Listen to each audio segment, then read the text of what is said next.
to know how important camouflage is. During the Vietnam War, Lieutenant David Cameron would camouflage himself to stay alive. Oh, you want me to put the camouflage back? Okay.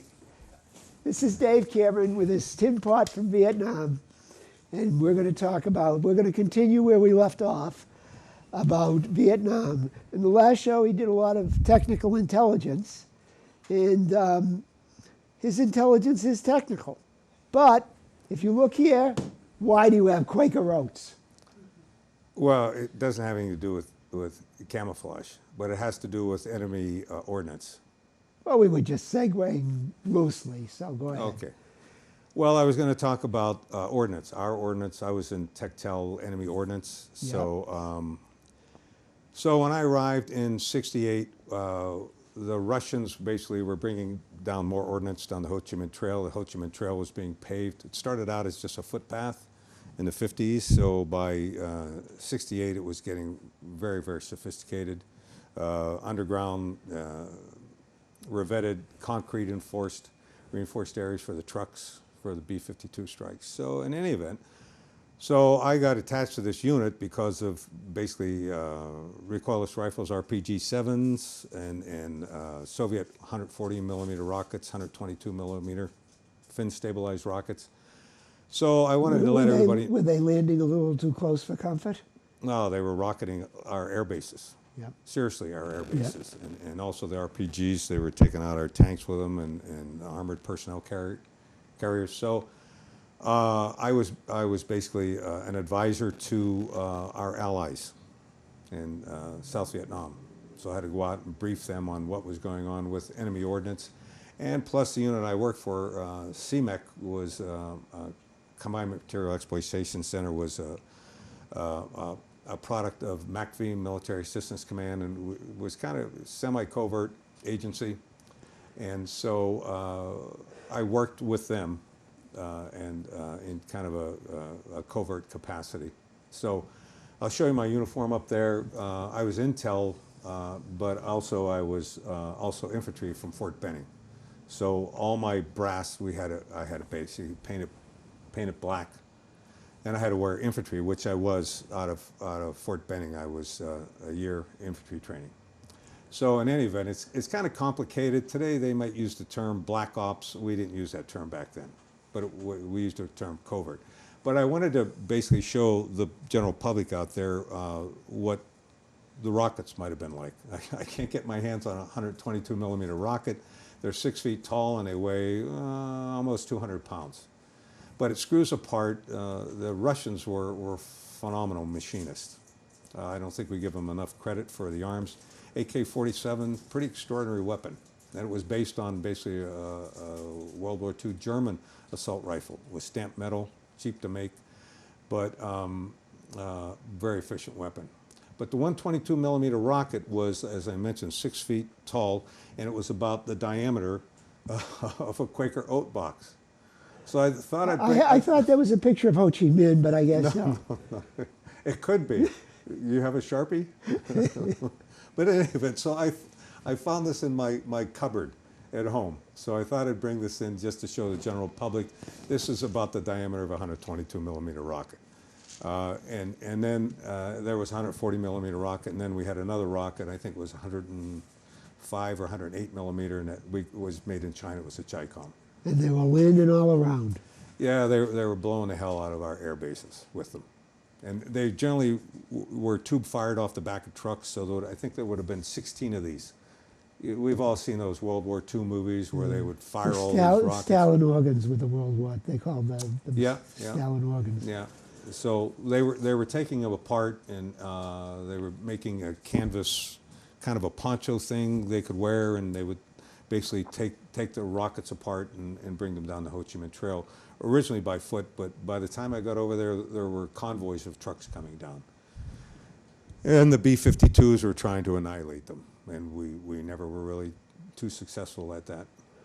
Well, Vietnam is a great object lesson in the old proverb, money can't buy everything. We certainly outspent North Vietnam.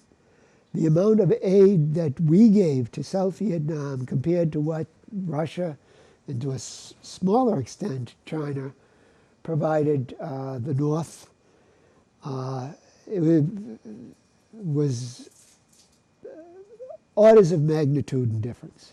Yeah, and Rich, there's a lot of validity in what you say also, but the fact of the matter is we're almost fighting a proxy war, not just against the VC, the NVA, but against the Chinese and the Russians, because boatloads, shiploads of materials from Russia and China were coming into Haiphong Harbor.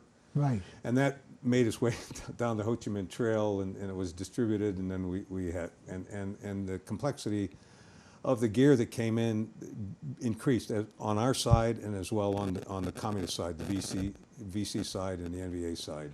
Well, as in the first part of the program, and if you want to watch that, it's up on our YouTube channel, the Long Hill Report. If you want to see that, you made quite the point about how ingenious our enemy was in improvising. Well, I think we passed them up technologically. And hands over whatever what's that expression? But hand over fist. Hand over foot. And our fighters, you know, we outgunned the MiGs, but the MiGs were like a low tech. I think we started out with MiG-17. Oh, they were 2 generations at least behind. Yeah, but they were more maneuverable. They could outmaneuver. Our F-4 was a phenomenal jet, as was the 105 that preceded that, and they could carry an enormous payload. But I think the downfall of that for all you pilots out there, I met a couple of pilots, and I used to work for McDonnell on the F-4. I was in pneumatic and hydraulic engineering for the F-4. Don't know a lot about it, but I admire the guys that flew those things, you know, the pilots, because we lost quite a few of them over in North Vietnam.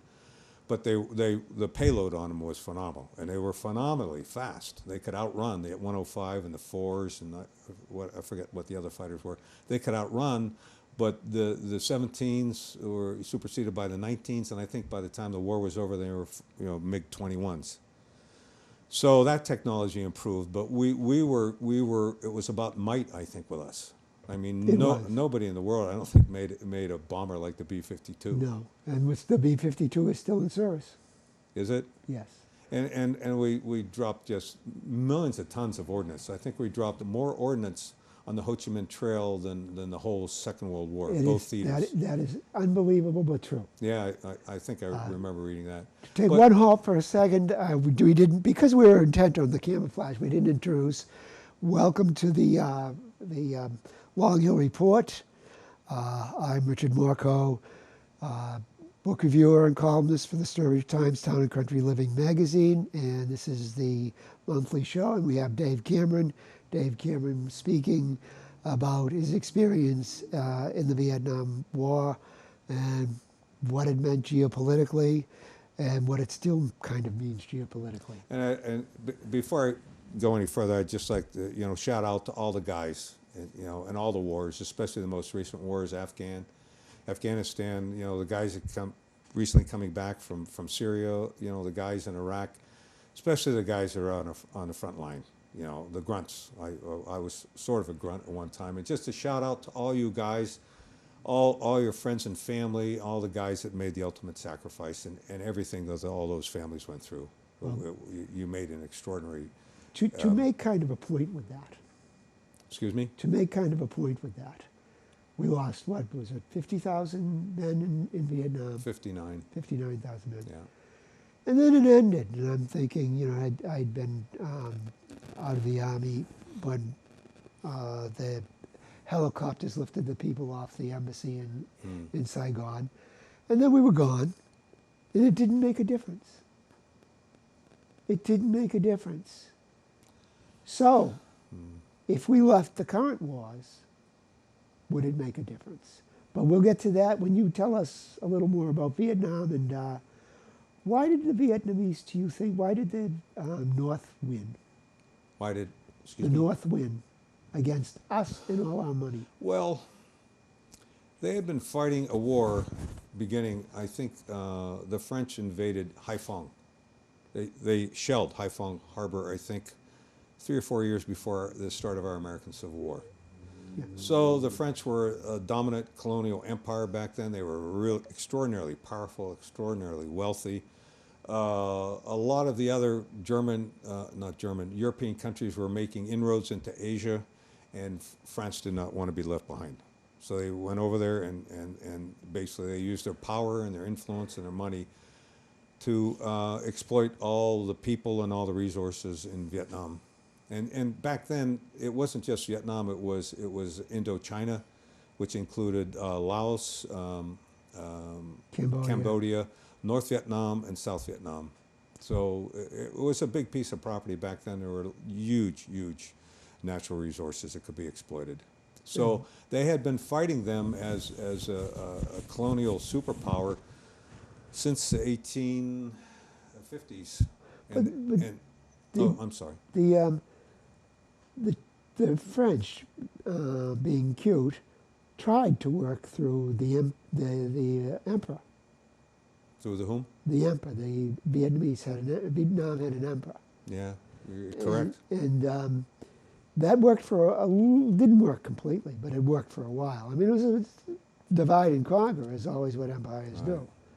Well, it's an enormously complicated culture, and the Mandarin Chinese ran it, and based on Confucian prophecy, much like Christianity is built on prophecy from the Old Testament, like Judaism is built on prophecies from the Old Testament. So apparently I don't understand it completely, but apparently Mandarin Chinese is built on old Confucius, thousands of years old prophecies. And so the French came in there with European ideologies and Catholic ideology. I don't mean to offend anyone. I'm 12 years Catholic school, but the French came in with that ideology as well, and they sent missionaries over there a century before they came over with a French fleet. And so and much like, and I've heard this comparison and I read it recently, much like the early pioneers and colonists that came to America who thought the Native Americans were basically savages, the French thought the Vietnamese were savages. They thought their technology was so old, and they came over with the newest technology, and maybe a little bit of that filtered into our ideology going over there as a conqueror. But the country was extraordinarily complex. I think as Syria is complex as look at Iraq. It goes all the way back to the Baghdad, the years in the Persian Empire. All those old cultures are extraordinarily complicated, complex. So, do you think there was any way we could have won there? Can't answer that. I don't want to attempt to answer that. I can well imagine. I had written something, I forget where it was published, but it basically said that the only truly effective exit strategy we have done, we've had since World War II, the only country we've had an effective exit strategy. You remember Colin Powell says we shouldn't go in unless we have an exit strategy. Right, yeah. Has been Vietnam.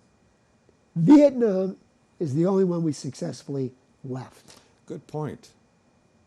I never thought of it in those terms. That Oh. it was a perfect exit. I mean, we still have troops in the Balkans, which we supposedly settled that hash.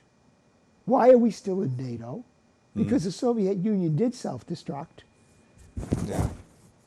So, and I mean, and I also made the point of, supposedly everybody said we can't lose in Vietnam. We can't. We're done for. We're cooked. But I think that was based on our superior technology. That we thought we couldn't. No, And our when I military said might. we can't. We Yeah. we should not lose. We have a moral imperative to stay the course. They would say because, gosh, the domino theory. Remember everything in South Vietnam and Southeast Asia. So we would supposedly, if we lost, we'd still be eternally at war with Vietnam. Yeah. But Well, we aren't. Well, but there was an enormous fear with communism and Marxism and Leninism. You know, look what happened with McCarthy in the 50s. Yeah. I mean, that just spread enormous fear around this country. That lasted for, I don't know, half a decade or more. But why we're doing it now again, because everybody is accusing Trump of kowtowing to Putin. No, it doesn't matter the evidence. To look at the debate last night, Tulsi Gabbard has to defend herself against being called Putin's best friend. I mean, this is as ridiculous as Reds under the bed. Yeah, yeah. Well, you know, I think Russia has what, 15 time zones? Yeah. It's an enormous country. Yeah. You know, and I don't mean to drill on the media, but you know, our media has this extraordinarily sensational side to it. It's too much for me at times, and I think they gin up, you know, fear No, in the public. They You do. know, it's like, you know, selling, you know, pharmaceuticals, and they put up all these side effects to it, or what would eventually happen to you if you did not take this pharmaceutical. And you know, a lot of it in American media is based on fear, and you and I as senior citizens, I think we have figured. I beg your pardon. You may be a little bit. You may be a senior. I may be a junior senior. I'm 20. So- I'm 25 and 520 months. Okay, well, let's don't waste any camera time over that. So, you know, without talking about that, we go back and you know, I was a 21-year-old, you know, newly minted second lieutenant, you know, and I was 11 Bravo infantry, and then I became 11 Foxtrot when I was down at Benning and OCH, which was infantry and intel specialist, infantry operations and intel specialist. And then and when I went over there, you know, and I was assigned, they saw that I had, you know, an associate degree in mechanical engineering, and I worked for McDonnell. I got a security clearance when I worked at McDonnell before I even went into intel in the Army. And I never got into any juvenile problems as a kid, you know, 12 years Catholic school, the nuns would slap us around. So I was kind of fearful of a lot of things when I was a kid. And so you go over there under those circumstances, and you know, you're kind of scared out of your wits. You don't exactly know where you're going to get assigned. But you see all these other guys that are in the same boat. So I got drafted in November '66. McNamara said we need another 250,000 soldiers in the country. The number is just astounding compared to, you know, and they needed it immediately. And then we started getting hit harder and harder because, you know, McNamara basically underestimated the resolve of the enemy. And as I mentioned to you earlier, I think they had fought the French for 150 years before we were there. We went in, and they just have enormous patience. And they knew they would outweight us. They outweighted the French. And they outweighted us, and they knew that we would eventually become impatient and we would leave because of the protestations that were going on in the States on the college campuses. They were paying attention to all those headlines, the North Vietnamese, Ho Chi Minh, all the rest of them. They knew that it was an extraordinarily unpopular war, and they played on that as well. The psychological operations side of it, they played on that, the North Vietnamese. Of course they would. And Yeah. so Let's talk about tunnels. let's talk about tunnels. How much time do we have left? We have about 10 minutes left. Okay, so they were experts at camouflage. That's why I brought that in. So the NVA and the VC would go out in the jungle or in the forest, and they would change their camouflage like twice a day. So we had these helmets, and I don't know if we could be bothered with this as Americans. So we have slots in our camo covers. I presume they still have it in the Army, and the Marines had it too. And you're supposed to put vegetation in these slots so that when you go out in the jungle, they can't see you. Well, they were masters of camouflage, absolutely masters at it. And so, you know, a lot of the VC didn't wear helmets. The NVA wore pith helmets. But what they would do, they would cut the branches off the tropical plants, the trees, and they would put them down their collars. And they would strap them to the back of their uniforms. They were just basically, you know, black pajamas. And they would hide. and it would be concealed, and our guys would be walking in the jungles, and it was basically, you know, about ambush. Probably that was probably maybe 70% of the confrontations. That's just a guess of mine, and we didn't know they were there. And then they would ambush us. I think the typical ambush didn't last more than probably 12 or 15 minutes, and they would be gone. They would go, and there was over 1,000 miles of tunnels, I think, between Saigon and the Cambodian border, which I think was less than 25 miles. These guys would disappear, and some of them were women, and they would disappear, and they would go down these holes into these tunnels, and they were enormously complex. They were like, you know, 2, 3, 4, maybe 5 stories. They had hospitals down there, had dental clinics down there. They had manufacturing. They would repair arms. They would manufacture arms. They would reload ammunition. They would go after a firefight. They would pick up all the brass. They would come back and pick up all their brass and reload it, and they would pick up all of our brass and reload it in these shops. So they had all these things going on down there. They had theaters down there. They had theaters down there in stages, and this is speculation on my part, but they were probably watching Rambo films while we were up, you know, trying to fight this enemy, you know, who was extraordinarily elusive, and part of their elusiveness is they would disappear.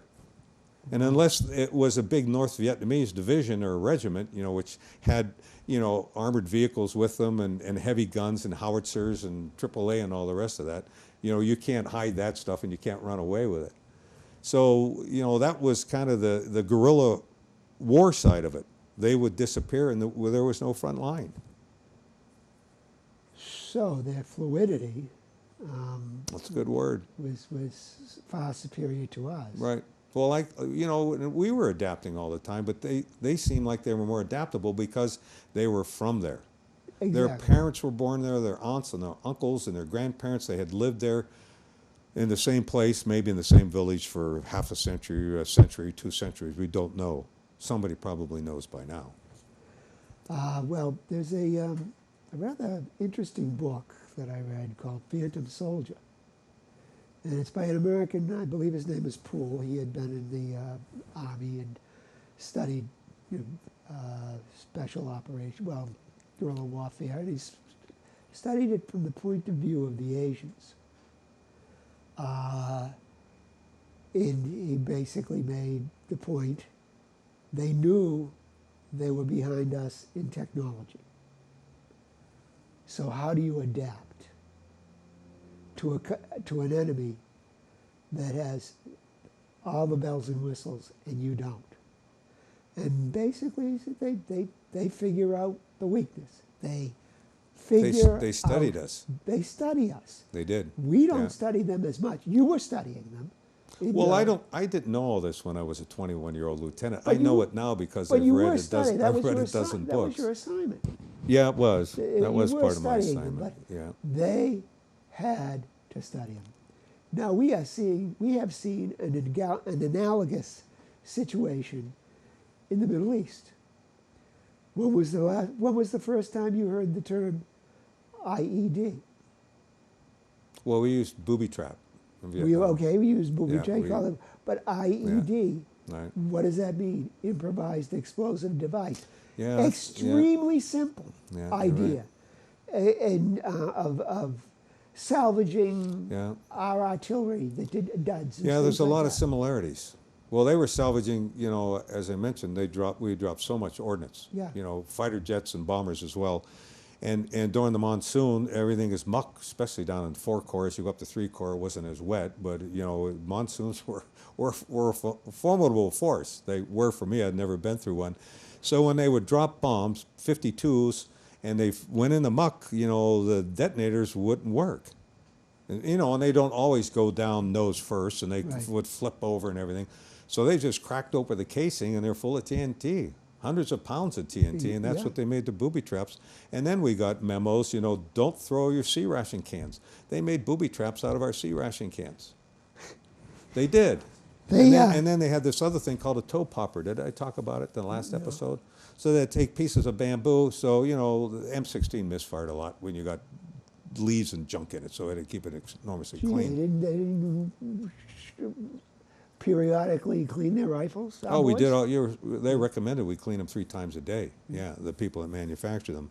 But, in a firefight, and those guys are humping all the time. You throw your rifle down, it gets wet when it's raining, it gets dirt in it, sand in it. That, you had to carry it 24 hours a day. You're responsible for that weapon, and it gets dirty. But they would misfire, so we didn't pick up the round when it misfired, especially when we had an automatic. So there were rounds all over the place. Would leave, after because we didn't know what was going to happen next. And they would come by and pick up all those rounds. They'd put them in a piece of bamboo, put a nail up in it, and they called them toe poppers. And they would bury them in trails. We said all the time, don't walk on the trails, don't walk on the trails. But it's convenient. You didn't want to walk through the muck or through the woods all the time. And you'd step on a toe popper, and the round would go down into the nail, and the primer, and it would go off, and it would come up in your foot if you stepped on it. So it would stop the whole platoon. And depending on what part of your foot, if it went up through your heel, you couldn't walk anymore. So a medevac helicopter had to come in. And basically what they wanted was the helicopter. Ah, cute, smart. They watched us constantly and took notes constantly. I have been told, and I don't know how true this is, but they would reuse the tube of the light anti-tank weapons. The laws? Oh yeah, they would utilize everything. Yep. Anything That that we seemed like left a behind. pretty light thing. They said they actually kind of used them. Well, yeah, they were really thin weight aluminum tube. It had caps on both ends. You pulled it over, and the waterproof caps would fly off. It was one-time use. Yeah, but they So a lot of guys didn't want to carry it back after they fired it, and those things would misfire too because they had piezoelectric igniters in them, and if you get water in those, they're not working too well. And then they had the RPG-2 and the 7s, which is a phenomenal weapon. Phenomenal. That was Soviet made. It was based on the German B-40. Second World War, but it was 40 millimeters in diameter, but it had 80 millimeter round on it that came out, that stuck out of the front of the thing, and it was a magnificent weapon. We had nothing even to compare to that, and they're still using them in the wars over in the Mideast now. RPG-7s. They were shooting our helicopters down with them. They are. Yeah. You ever see that? What was it? Black Hawk Down. Where they fired up at the helicopter with an RPG. Yeah, it was from my point of view. It was a fearsome weapon, RPG-7s. Yeah. Well, we obviously the takeaway is money can't buy it all. We spend all this money, and today I saw the president speaking with the president of Italy, and he's saying about moving the troops back in Syria. He says, "Yeah, I'm getting them out of harm's way. We've sent $8 trillion, and what do we have to show for it?" He said something like that, and my thought is, I got your point, but okay, why stay there 5 more seconds? Why don't you just say, I'm impressed with my own logic. I'm bringing them all home, but. I wish you had, I'll vote for anybody I think who will actually do that. Can we end on a humorous note? Yeah. Senior citizens eat more oatmeal. They also fire. I have an extra one at home. I'm going to give this one to you. I'm not Please. a senior citizen. Take it as a gift. I wouldn't touch that stuff. Oh, you won't take an oatmeal gift? I'm not a senior citizen. Well, I eat oatmeal, and I'm part Scottish, so. How do you know? Maybe Quaker. But this is a Quaker, not a Scot. Well, but maybe Quaker's giving me some money on the side to push the oatmeal. There you go. West Brookfield's own Wilford Brimley, or whatever his name was. Right. Who used to do the Quaker Oat commercials. Oh, I didn't know that. Don't you remember Wilford Brimley, or what was his name? I think He was from West Brookfield? No, the guy who was on TV. Oh, right. I remember Wilford. Yeah. Yeah. I remember him doing It's the the reverse. right thing to do. I remember him doing the reverse mortgages. Now it's Magnum PI. Magnum PI. Right. But thank you everybody for your patience, and thank you all the vets out there. Thank you for your service, and Richard, thank you for your being polite. I think he was a little facetious there, but No. And to end the show, little camouflage both of us we can. This has been the Long Hill Report. Thank you very much, and please subscribe to our channel if you can stand it.